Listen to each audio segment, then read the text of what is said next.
Olá a todos, bem-vindos ao Agora Aprendo. Aqui nós temos a necessidade de poder ver os conceitos de forma que o sentido possa nos guiar. Mais do que simplesmente decorar as informações, nós temos significado naquilo que nós queremos estudar. Bom, estamos diante da língua portuguesa. A língua portuguesa que tem três grandes divisões no aspecto gramatical. Todos na escola têm a gramática normativa e lá temos três estudos básicos. Se nós não aprendemos isso, é interessante saber que é como se fosse um mapa e localizar onde nós estamos é uma necessidade antes de mais nada. O estudo gramatical é como se fosse uma razão de ser do ser humano. O ser humano, ele nasce, ele começa a balbuciar algumas palavras e o nenenzinho, ele começa a crescer e a colocar as palavras de uma maneira mais nítida e depois a fazer frases. Assim é a gramática também, que é o estudo da linguagem humana, sendo ela viva. Então começa com a fonologia ou fonética, que é o estudo dos sons. Depois disso nós temos a morfologia, que estuda as palavras, e por fim a sintaxe, que é a relação das palavras na sociedade com foco, intenção e contexto de maneira mais diversificada. Aí também nós observamos as variantes linguísticas, muito comum acontecer em nosso meio.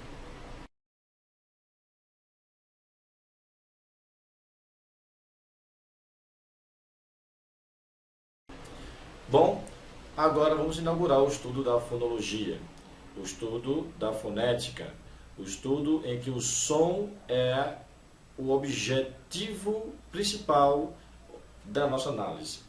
O sentido dos conceitos vem por meio dessa análise. A fonologia tem um item importante que seria a ortografia. A ortografia é o que? Orto, correto, grafia, escrita. E muitas vezes nós observamos muitos problemas. Se você falar que tem um problema ou você masca um chiclete, isso é escandaloso, não é verdade? Mas não é tão escandaloso assim, apesar da vergonha que se passa a pessoa escrever exceção com dois S, ou até mesmo shampoo com SH, ou calabresa, que muitas vezes não sabemos se é com S ou com Z. Há pizzarias cujo cardápio tem duas opções. Uma vocês tem calabresa com S e a outra calabresa com Z.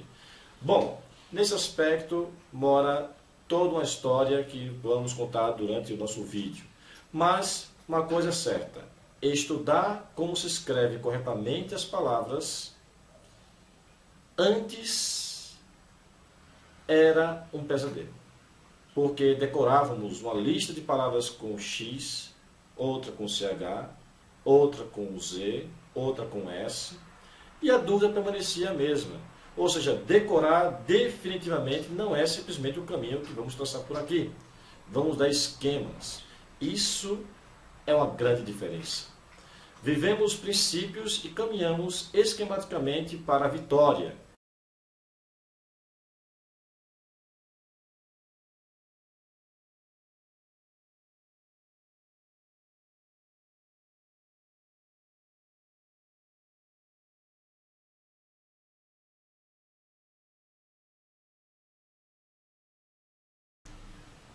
De fato, é necessário estudarmos os conceitos de forma que o sentido possa vir até nós. Naturalmente, passo a passo, nós vamos entendendo como funcionam as regras gramaticais. Essa é a principal vitória, a vitória que nos faz acreditar em nós, primeiramente, e verificar que a ortografia, o uso das letras, dos acentos gráficos, até mesmo dos hífens, não é um bicho de sete cabeças. Agradeço a oportunidade de estarmos aqui juntos e eu espero que todos nós possamos nos divertir ao longo desse vídeo e claro, esperando o resultado e a eficácia que com certeza nós acreditamos. Sejam bem-vindos ao estudo da ortografia. Espero que todos gostem.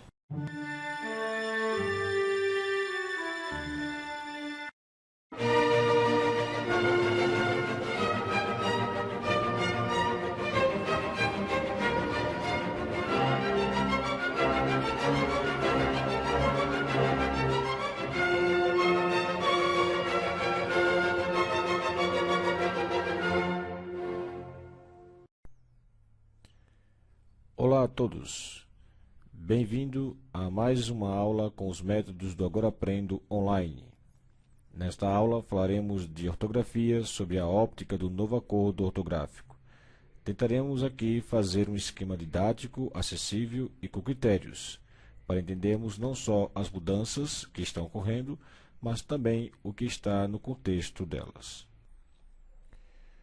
Como estamos falando do novo acordo ortográfico, é sempre bom estabelecermos aqui um critério para definirmos a palavra ortografia, do grego orto correto, grafia escrita, que quer dizer a escrita correta.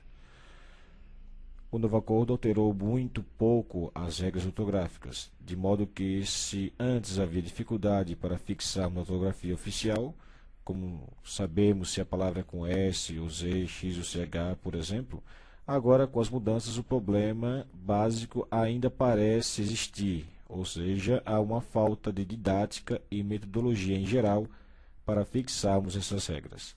A proposta do Agora Aprendo nasceu com a finalidade de auxiliar no aprendizado esquemático para a fixação dessas regras de modo geral mesmo, né? Antes, vamos apontar alguns esclarecimentos. Observe que o acordo não é um acordo simplesmente linguístico, ou seja, correspondente à fala. A fala alterando as regras da norma padrão, mas é um acordo político. E o acordo político e econômico financeiro pode prejudicar o real motivo que deveria servir como fator de mudança, ou seja, aspectos estritamente linguísticos. A mudança ortográfica, é bom deixar claro que ela começa a partir de 2009 e tem seu momento de transição até dezembro de 2012, seguindo o seguinte esquema. 2009, entra em vigor o novo acordo ortográfico nas instituições públicas e privadas. 2010.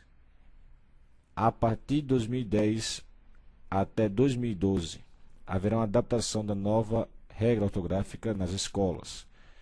Nesse período, a nova e a antiga lei ainda serão consideradas.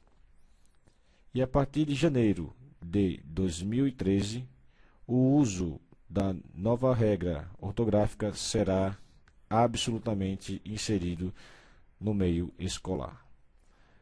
Bom, que tal observarmos então as primeiras mudanças?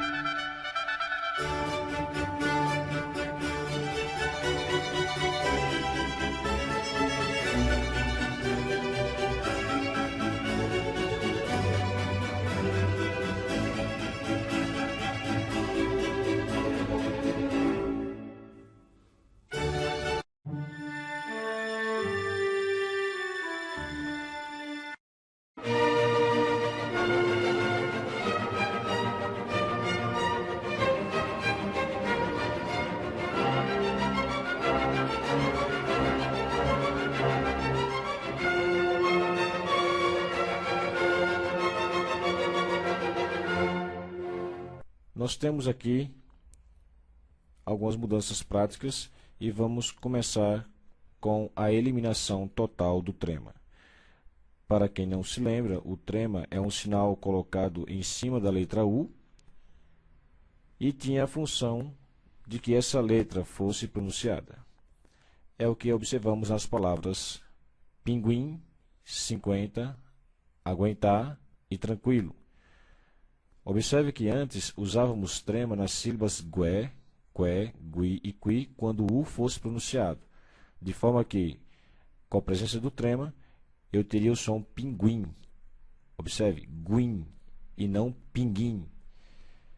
E pinguim ficaria um tanto engraçado, né? Como existiria no açougue 10 kg de linguiça por R$ 50 e se ganhava um pinguim de presente para pôr na geladeira. Hoje, o bom senso, de acordo com a nova regra ortográfica, falará para você. Embora que não haja mais o trema, você falaria então pinguim, sem precisar de um sinal específico. Bom, uma outra mudança específica refere-se os acentos dos ditongos abertos. Houve redução desses ditongos, ok? Mas antes, que tal explicarmos ou nos lembrarmos um pouco o que seria esse ditongo? Observe, ditongo é o encontro de uma vogal mais uma semivogal, ou ao contrário, uma semivogal mais uma vogal, em uma mesma sílaba da palavra. É bom lembrar que vogal é um som forte, enquanto semivogal é o som do I e do U sendo pronunciado fracamente, não chegando nem a ser uma vogal. E também não custa lembrar que a cada vogal teremos uma sílaba. Já a semivogal, que é o som do I e do U fraco, não pode constituir uma sílaba em uma palavra. Ela sempre fica junto com a vogal. E quando isso acontece, nós temos um fenômeno chamado ditongo. Ao contrário do que muitos afirmam, e muitos se enganam por isso, o ditongo não é o encontro de duas vogais, ok? Duas vogais nunca poderão se encontrar numa mesma sílaba. Vamos dar exemplo disso. Veja, eu tenho aqui boi. O O, ele é forte. O I, ele é fraco. Ninguém fala boi. Observe que o I, sendo fraco, ele não constitui uma sílaba à parte. Ele estará junto do O. Portanto, aqui nós temos uma sílaba só na palavra. E quando a palavra é formada por apenas uma sílaba, nós temos aqui uma palavra monossílaba. Já a palavra denúncia, eu tenho aqui o I sendo pronunciado fracamente e o A sendo uma vogal. Novamente, temos um exemplo de ditongo. E no caso aqui, teremos o que? Denúncia, uma palavra formada por 3 sílabas. Portanto, uma palavra trissílaba. Quando é formado por uma sílaba, temos monossílaba, 2 sílabas seria dissílaba, 3 sílabas seria trissílaba, e 4 em diante, como paralelepípedo, nós teremos aí uma polissílaba. Além disso, para observarmos as mudanças ortográficas no aspecto de ditongos abertos, nós temos que lembrar de um segundo item. Seria o tom das palavras. Muito bem, nós temos aqui um tom quando a última sílaba for mais forte. Perceba que para a última sílaba ser mais forte, é preciso ter no mínimo 2 sílabas. Ok? Veja a palavra chapéu. Pel é a última mais forte. Se fosse o chá mais forte, só para efeito de sensibilidade fonética, eu teria chapéu. Eu não pronuncio chapéu, e sim chapéu. Portanto, o el é o mais forte. Assim como papel, nós temos aqui a última sílaba sendo mais forte, portanto é oxítona, e corrói, a última sílaba sendo mais forte. É bom que você diferencie bem a oxítona de um outro conceito que mexe, de certa forma, com esse conceito de tom, que seria a monossílaba. Como eu já havia falado, monossílaba é a palavra que tem apenas uma sílaba. E é claro, se só tem apenas uma sílaba, ela é a única, então não há critério de ser última. Monossílaba, portanto, não é oxítona. Para que uma palavra seja oxítona, a última sílaba precisa ser mais forte. E para que se tenha a última sílaba, precisa ter pelo menos a penúltima como critério, né? Então, diferenciou bem o que é oxítona e monossílaba? Ótimo.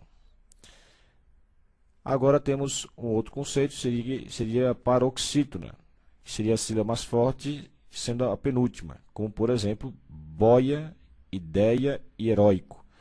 Observe, boi, a. Esse i aqui, ele é uma semivogal, portanto temos um ditongo aqui, ó, oi. E aqui, esse boi seria a penúltima sílaba, é a mais forte. Ideia, temos i, dei, a. Dei é a penúltima mais forte, portanto é uma palavra paroxítona. E heróico, heróico. Eu tenho aqui herói, que é a penúltima sílaba mais forte. Portanto, quando a penúltima sílaba de uma palavra for mais forte, temos aqui a paroxítona. Sendo assim, o que diz a regra dos ditongos abertos? Ditongos abertos seriam aqueles ditongos el, ei e oi. Como a gente vê aqui em oi, né, de boia, ideia, né, ei, e heróico, oi. Antes usávamos acento nesses três tipos de ditongos. Isso aqui não é igual aos ditongos fechados, como eu. Não seria eu, ei e oi. Seria el, e e oi. Então, toda vez que aparecesse el, e e oi, haveria acento. E agora, o que diz a nova regra dos ditongos? Esses três tipos de ditongos abertos não poderão mais ser acentuados se a palavra for paroxítona, ou seja, se elas forem sílabas mais fortes dentro do aspecto de paroxítona, você não põe mais acento. De modo que, se elas vierem em forma de monossílaba ou oxítona, então haverá acento. Veja, eu posso pôr acento naturalmente em céu, que é uma palavra monossílaba, e chapéu, que é uma palavra monossílaba. Já na palavra ideia, isso não vai ocorrer porque ela é paroxítona. Então, quando for paroxítona, não põe acento. Prosseguindo, mesmo princípio, papéis é oxítona, não tem problema, pode pôr acento, continua com acento. E painéis, oxítona, continua com acento. Oi, nós temos aqui dói, que é uma monossílaba, continua com acento. E corrói, nós temos aqui uma oxítona. Agora, imagina, por que boia não pode mesmo ter acento? Porque ela é uma paroxítona. Assim como joia não pode mais pôr acento, porque ela é paroxítona. E para reforçar, a palavra ideia não pode ter acento mais, porque ela é uma paroxítona. Essa, portanto, é a segunda mudança significativa do novo acordo ortográfico.